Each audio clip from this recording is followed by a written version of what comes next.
Hi, everybody. So, like she said, my name is Jamie Knight. I am the founder of Career Brilliance, and I am an alum of the Alabama program. So I graduated with my bachelor's and my master's in 2017. So today we are going to talk about imposter syndrome. So first, show of hands, how many of you have heard of the term imposter syndrome? And how many people have felt imposter syndrome? Yes, me as well. So we're going to go through a definition of it also. But, that feeling of self-doubt and that sense of I don't belong in this room or in this role, even when there's evidence that says you really do. So today I want to talk about imposter syndrome, and more specifically, I really believe that what we've been told about imposter syndrome, my hair's caught, is wrong. And more importantly, I think what we've been told about imposter syndrome is not very helpful. So I'm going to try to change that for us so that we have a better definition of what drives imposter syndrome and also what we can do about it. So for a formal definition, what is imposter syndrome? It is the persistent self-doubt and fear of being exposed as a fraud, often despite evidence of success. And imposter syndrome disproportionately affects women, people of color, and high achievers. So keep that tucked away in your mind. We often feel imposter syndrome when we find ourselves in like a new situation. So maybe you have a new role, maybe you got a promotion, and now you have new tasks to do, or you have new authority that you're not quite sure how to wield yet.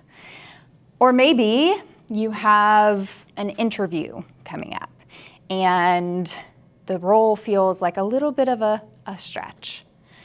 Maybe you are getting ready to go into a high pressure meeting. Maybe your boss, your manager, somebody said, hey, I need you to come join this meeting with the big important stakeholders. And what ties all of these together is that moment of you thinking, who, me?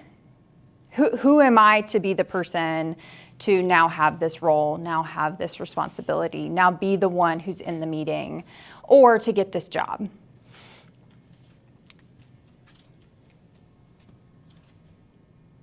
And it's especially tricky because we often feel that way even when there is the quote unquote evidence of success. So maybe on paper, when you're going into that interview, you really are qualified for that job, but these feelings still persist. Maybe you really are the right person to be in the meeting, to provide insight, to answer questions from a detailed perspective. And maybe you were the right person for this new role, and you really did earn it. But again, these feelings persist. And this is where I think traditional imposter syndrome gets it wrong, because traditional imposter syndrome, how to deal with it, says you should just believe in yourself, right? There's evidence here that you are qualified, so you should just believe in yourself, right? Just have a little bit more confidence. And that ultimately means it's a you problem, right?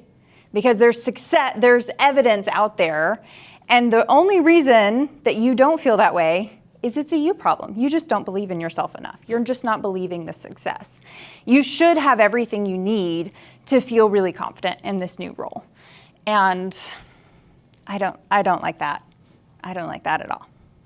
Another way to define imposter syndrome is very simply the lack of confidence.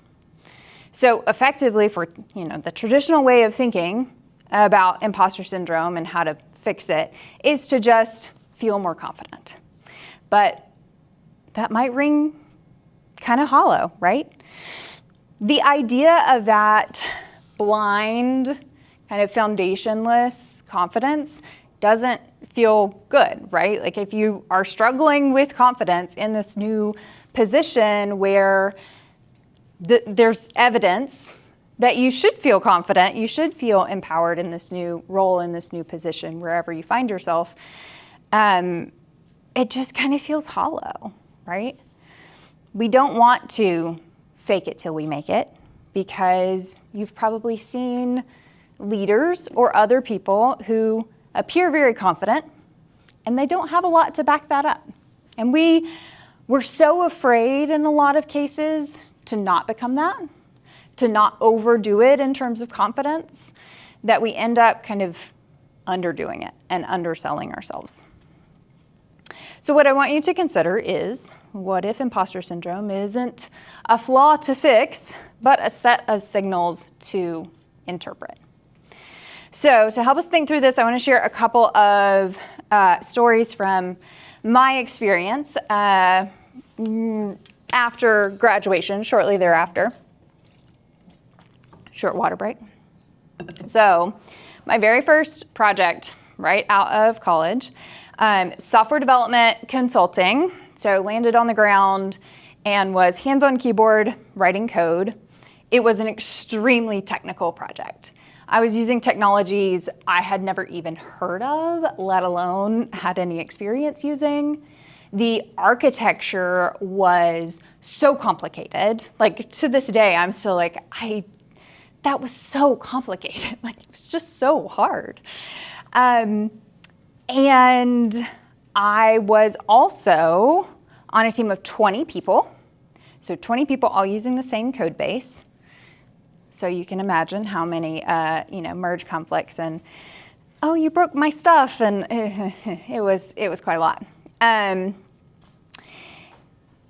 so just all of that, I had spent my last year in college working on my master's, so I was doing primarily project management work. And while I was, the lead TA in the intro programming class, intro programming and what was happening at that enterprise level were two very, very different things. Layered on top of all of that team of 20 people, I was the only woman. So tuck that away.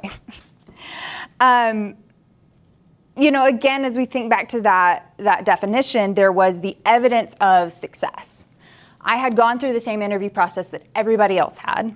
I had the technical training, I had the technical foundation, and I could even look at, the features that I was doing objectively were consistently getting the fewest bugs out of everybody. So I was writing good code, but still there was something there that I felt so lost and so do I belong here? Is this the right place for me? Am I qualified to do this? Are they gonna find out that I don't actually belong here at any moment?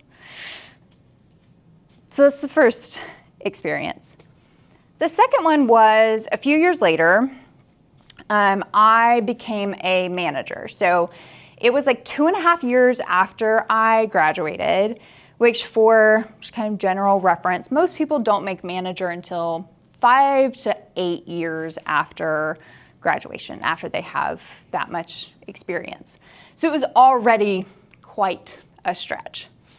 But I was in this role. I was the project manager, leading the custom app development team. And in this particular instance that just stands out so much in my mind, I was leading a meeting. I was facilitating the meeting. I was in charge. It was my project. It was my meeting. And I'm, going about the business and providing all the updates and doing all the things. And then I look out and I realize in the meeting are the client's director of product, their vice president of technology, their CEO, and my big boss, my managing vice president. And I was like, oh my God. And I'm the one in charge? I'm telling all of y'all what to do?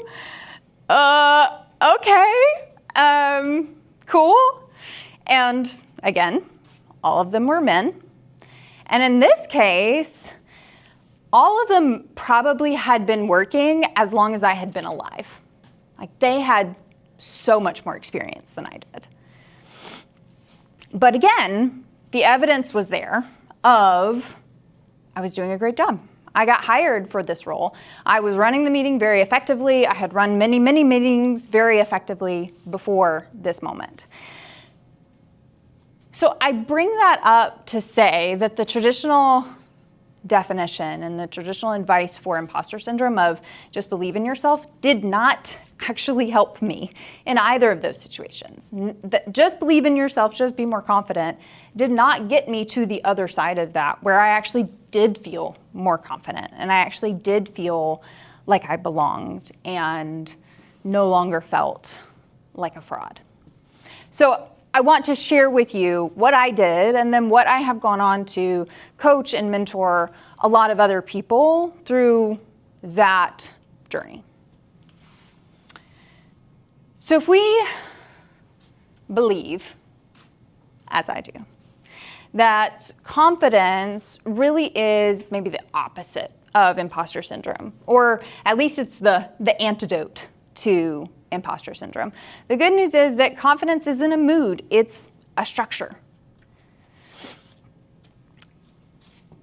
I believe that we are very smart. I believe that we are very observant. And so in these instances where we're feeling that imposter syndrome, that feeling of self-doubt, or maybe there's just something off here, I think what we're recognizing is there is truly something there. There is a gap there, and that's what we are picking up on. And so it's not about, let's just kind of gloss over this and like just believe in yourself. Those are very specific areas that we actually need to lean in. Not like the Sheryl Sandberg lean in, but really kind of lean into figuring out what's there. Because if we truly want to resolve our imposter syndrome, we have to understand what problem are we solving, and then actually go and solve that problem.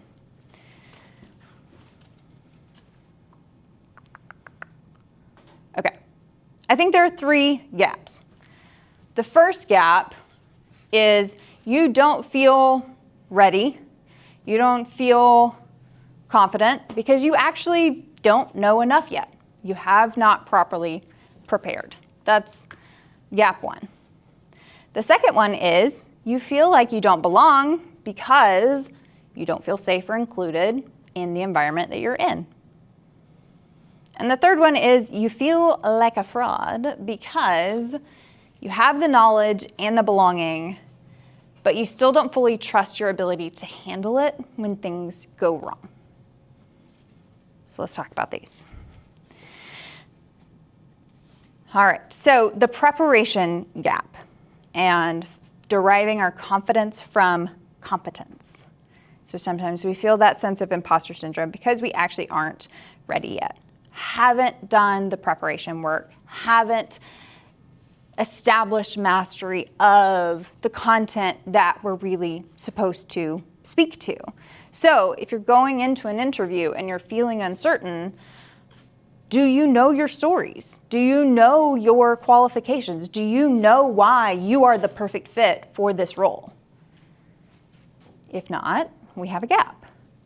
If you're going into the important meeting with the important stakeholders because you need to speak to the details of this particular technology solution, do you know that inside and out? And if not, and you feel a little unsteady going into that meeting, that makes sense. You need to just prepare a little bit more.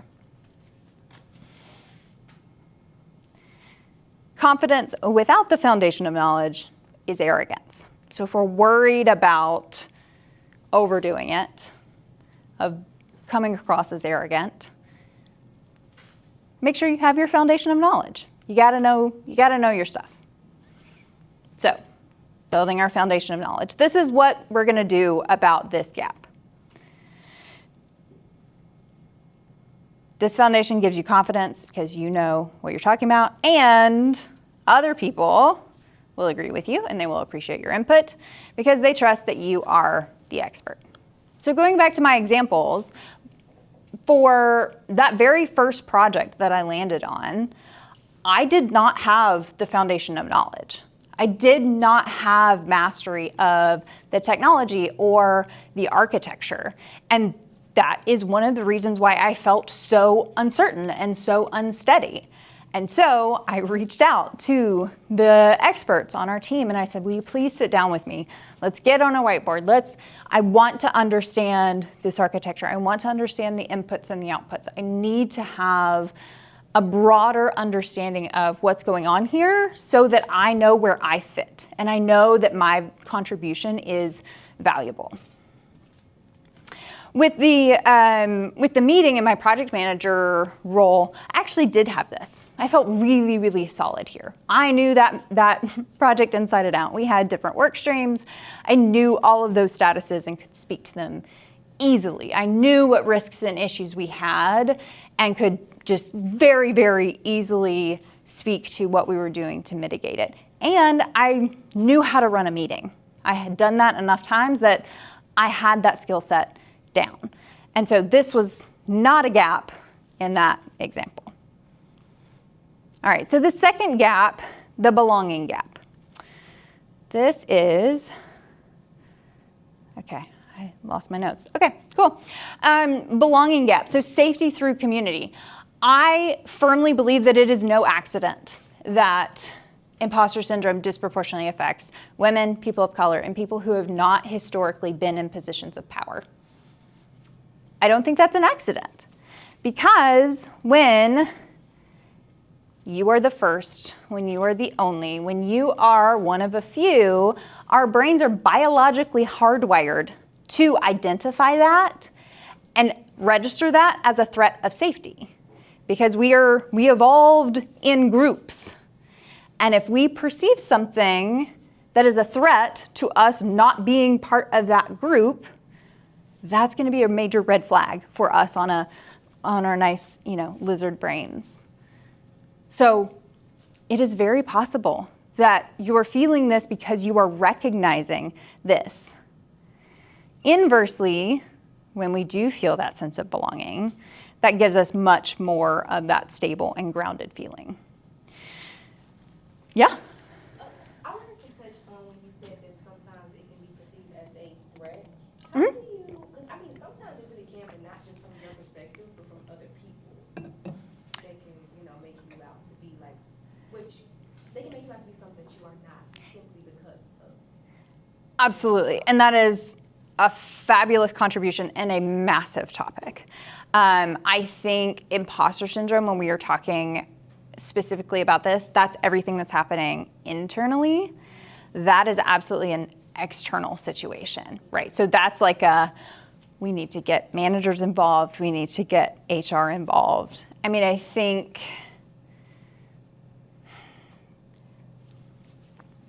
I wish that I could say that that's not going to happen. I wish that I could say that happens not very often. The very practical advice there, if I kind of flip into more of a coaching, is you have to document things. You have to tell other people, like, this is what has happened. These are objective facts. This is timeline of what has happened and what the impacts have been. And then escalating that, bringing in managers, HR people as needed, if it truly gets to that. Because if that's genuinely where it's coming from, of someone doesn't like you because you don't look like them, then that's not something, like, don't go talk to that person. Like, you know what I mean? Like, there are other things, there are lots of different things where conflict management between you and the other person are manageable. If their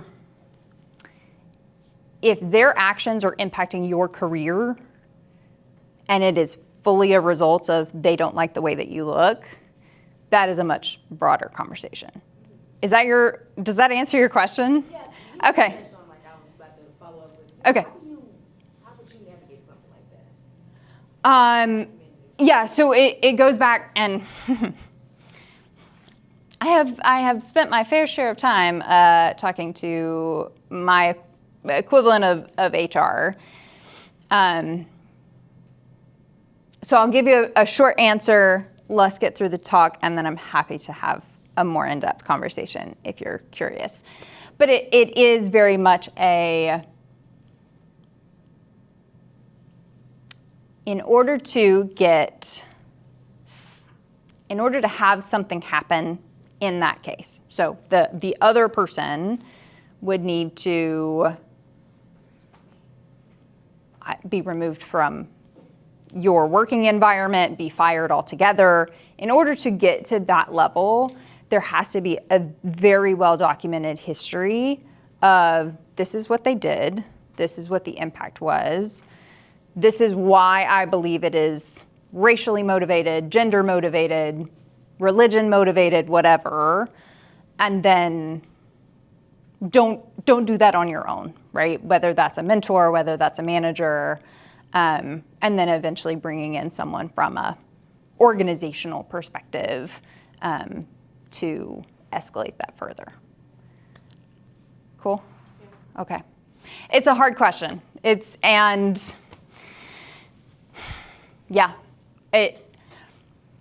is, I think it is getting better, but if that becomes, something that you notice in a workplace, sometimes it's one bad egg, sometimes it's a cultural problem. And then at that point, that's all right, what are we gonna do about you? We need to find you a new place to be, so, okay. All right, let's see, so, woman in technology, we're gonna be in business, we're eventually gonna be in leadership. I believe that for all of you. You're going to be in environments where you're surrounded by people who don't look like you. Whether they are men, white men, old white men. There's a lot of those. There's a lot of those. And they're gonna have a lot more experience than you. And, there's a lot of them. But that doesn't mean that, hey, look, my notes loaded.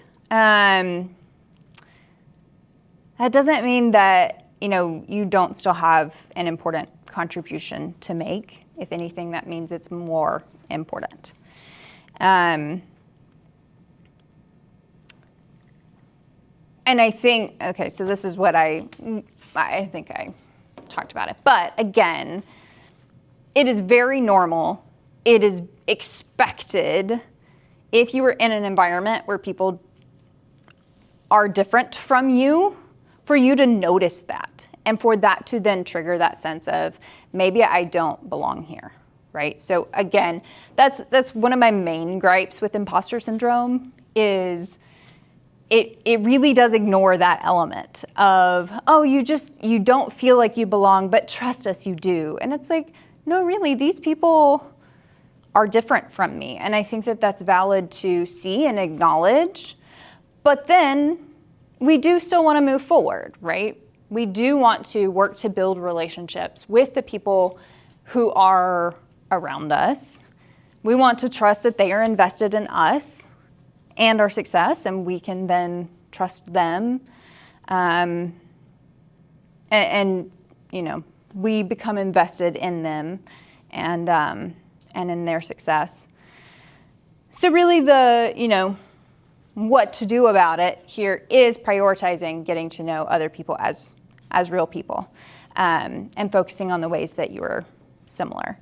So if I think back to that first project when I landed, it was a wall of dudes, right? And then slowly, very slowly, it was like, okay, it's not just a wall of dudes. There's Carlos, who started at the same time that I did. So we have that in common, and we can talk about what it's like to be a month in on this journey and, oh my gosh, what have we gotten ourselves into? And then there's Grayson, who started just a year ahead of me, and we're working on the same area of the project, and every time I ask him a question, he gives me a really great answer. So now I'm going to go back to Grayson. And then there's Chase, who's kind of grumpy, but he knows everything about the database. So I'm starting to get to know them as people and find how we connect. And it was a very similar thing with the project manager role, although it was truthfully a lot harder because that gap was much, much larger. But remembering that these people are just people, they put their pants on one leg at a time, just like I do, and really connecting and leaning into that idea that they want me to be successful. They are invested in me being successful. They want the best for me, and I want the best for them. To be able to establish that connection and build kind of that safety as well. Okay, and then there is the third gap. So this is the belief gap, trusting yourself to handle it. So imposter syndrome says to address self-doubt by believing in yourself. But I believe that there's a really important part that's missing here. Truly addressing the belief gap means believing in your ability to figure it out when things don't go according to plan. So the preparation gap is about having enough answers when you walk in the room. The belief gap is about trusting that you can find the answers once you're in it. You are never going to be able to plan for every scenario. You can't pre-solve every problem, right? And at some point you have to rely on yourself, and you need both of these, right? This was really the missing piece of the puzzle for me in my project manager role. I had times when I would spend literally hours writing an email, reading the email, rewriting it, reading it, over and over and over again. I mean, obsessively. And finally, I had to have this epiphany moment where I was like, if there's a mistake in my email, because that's what I was obsessively looking for, if there's a mistake in my email, I really can just send another email. Like, how big of a deal is it going to be if I have a typo or if I got a date wrong? Like, probably not that bad, right? And so instead of spending so much energy churning and churning and churning to try to make this absolutely perfect, I had to trust that I could handle it if it wasn't perfect. And once that clicked, I was like, oh, okay, I can do this. I can do this. So the same goes for, if you're thinking about a high pressure meeting or an interview, you got to know your stuff walking in there, but you're never going to be able to anticipate every question that people are going to ask. And so you have to, one, start working on your ability to kind of think on your feet and handle those situations, but then also know that it's okay to sometimes say, actually, I don't know the answer to that question, and here's what I'm going to do about it. I'm going to go, in an interview, you'll figure something else out. But if you're in a meeting, right, I don't know the answer to that question, but I will, after this meeting, go figure it out and get back to you.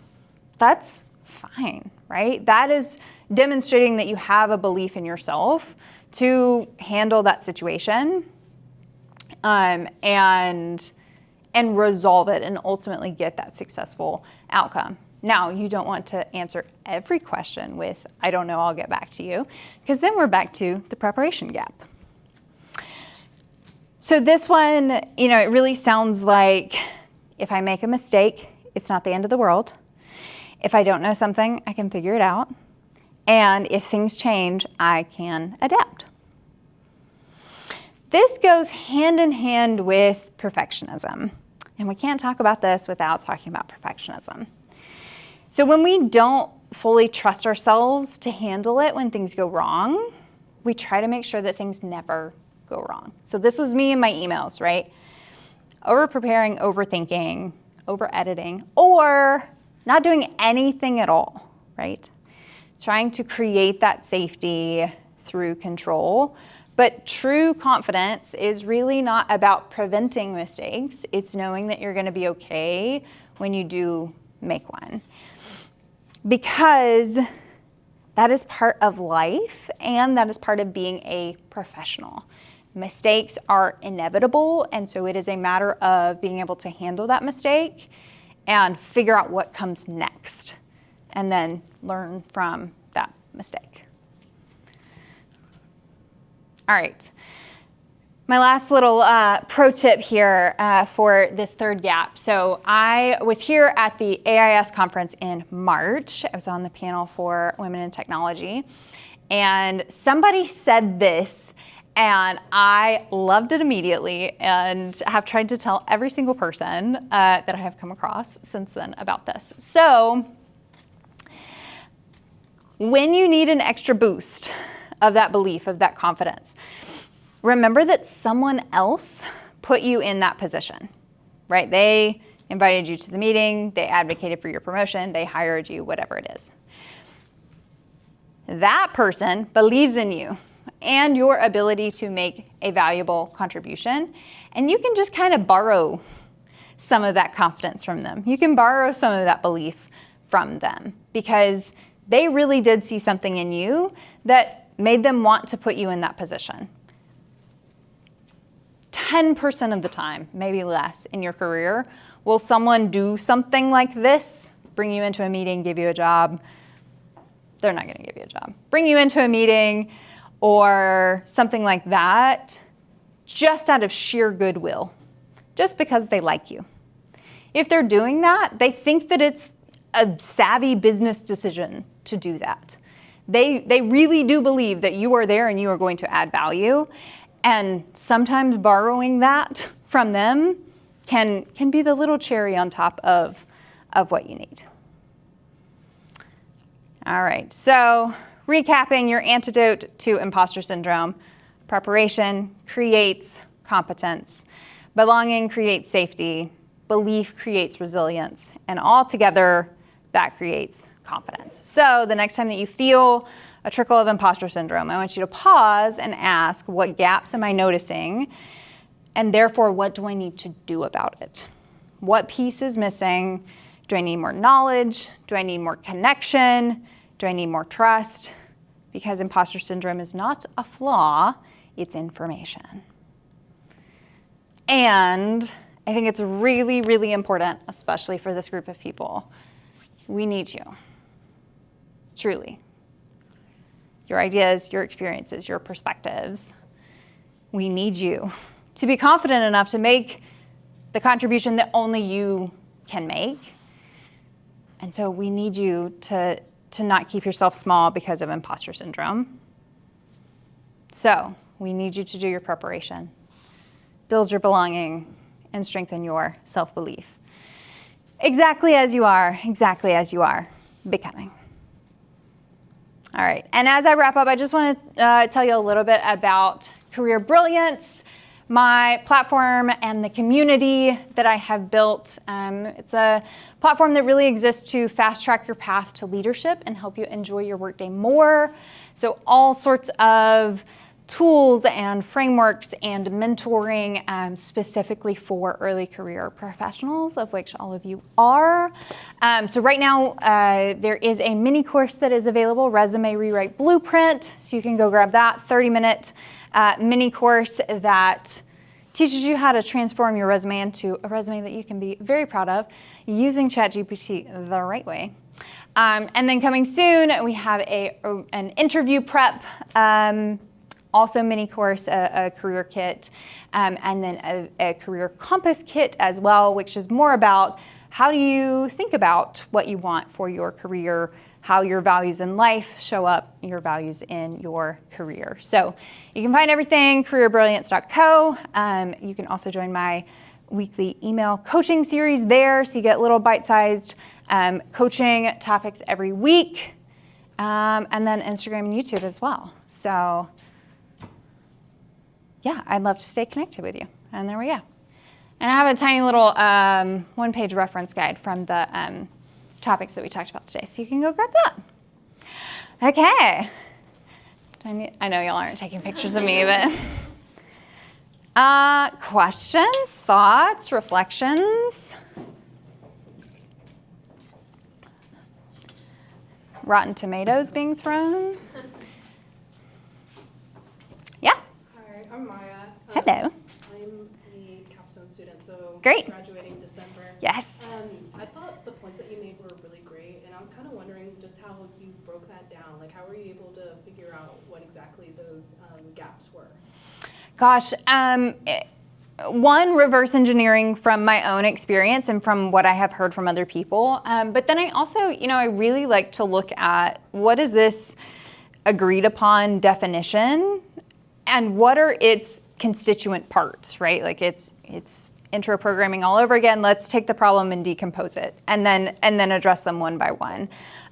So really, I think there have been a lot of ways that have kind of led into that. One of them is, I love learning from memes and social commentary. And at one point I saw something that was like, there's some people who really could use a little bit of imposter syndrome. Like, can we transfer it from a high achieving woman to an old white dude in the government and be like, maybe you need to dial it down just a smidge, right?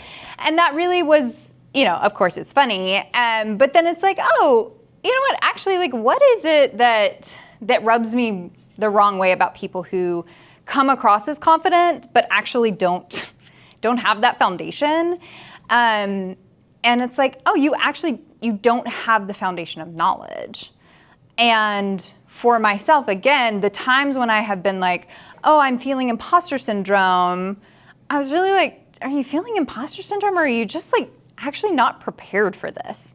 If you're going into an interview and you don't, you haven't gone through all right, these are the top 5 behavioral questions. They're gonna ask me about a time when I succeeded. They're gonna ask me about a weakness. They're gonna ask me about, a conflict with a teammate. Have I actually thought about those things and prepared for them? And if I have, I feel a lot more confident going into this conversation. And if I haven't, yeah, I'm nervous. Is that imposter syndrome, or is that I'm just not actually prepared? And then the belonging piece truthfully clicked after that meeting that I had with the project manager, when I was like, I don't feel like I belong because my face literally looks different than every other face that I'm looking at. And is that a me problem? Or is that, no, I'm actually just picking up on the fact that I am different from these other people. And so that's actually pretty wise and pretty observant. But I don't need to have that hold me back. And then again, the belief that I can figure it out, man, when I figured that out, I was like, oh, I'm unstoppable. I was just so afraid to make that mistake, because it was like, well, I'm gonna make the mistake and then my life is over. And I was like, is it? Or can I make another decision? Can I make a better decision now that I have more information? Can I send another email?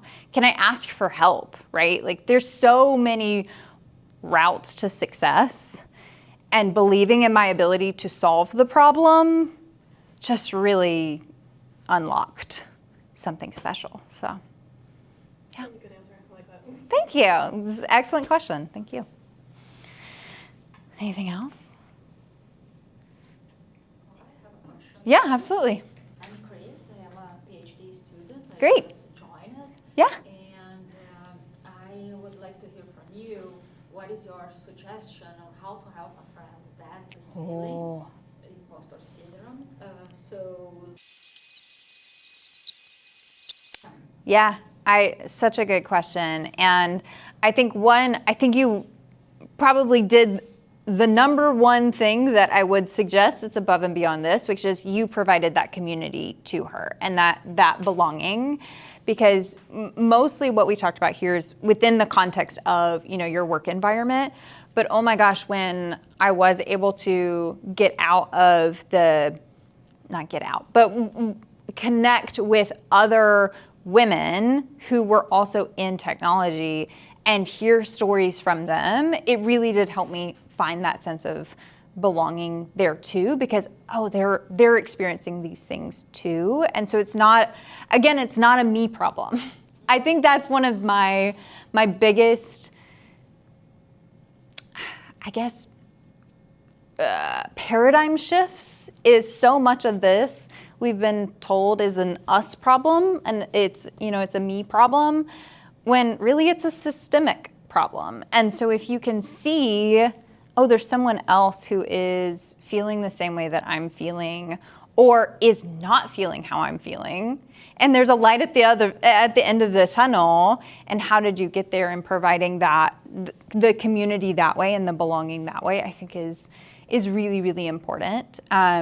And then I think you did a great job too of, other people, reminding her that other people believed in you, right? So tapping into kind of that borrowing of the belief and coming back to the evidence a little bit, because sometimes that is helpful. That is enough to be like, oh, actually, I am qualified. I can look at my resume and I can see that. But then other times, it's just being there for them, because ultimately this is internal, right? And if they still don't feel like they belong, still don't feel like she doesn't feel like she belongs, she doesn't feel,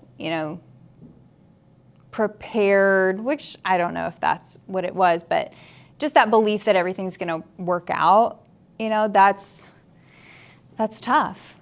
Something else that came to mind on the belief side is like being connected to something greater than yourself, or like a longer term goal. Like why did you start the PhD process? Like what is it that you're aiming for? And can you connect to that and have that really help give some of that motivation and that belief in myself of like, I know I can figure this out, and I have to figure it out because I really care about this long-term goal, and I really care about this thing that I'm reaching for, I think could be where I would go. Yeah, thank you. Anything else? Okay. Well, Thank you so much yeah. for coming today. Mm-hmm.